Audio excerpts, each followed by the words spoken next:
Hello! In this video, I'll show you how to use floating windows on MatePad 11.5 for better multitasking.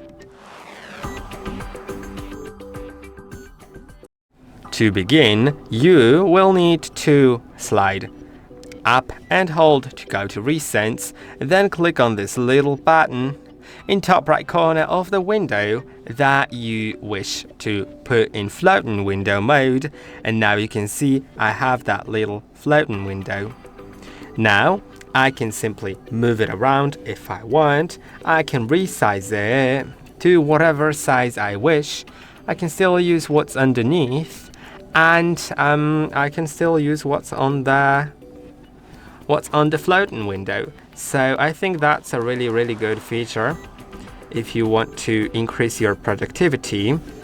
For example, by doing something here, then doing something else here, moving it around, stuff like that. You can, for example, watch a video and make notes about it, like watch our video and make notes about our video if you want.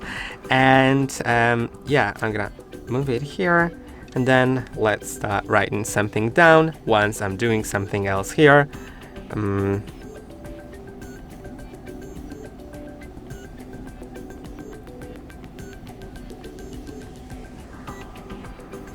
And this is how it works. Now you can click on the minus to minimize it. You can also click on this button here to maximize it on the full screen, or X to close it. And I hope that this video was helpful. Don't forget to like and subscribe. I'll see you in the next one.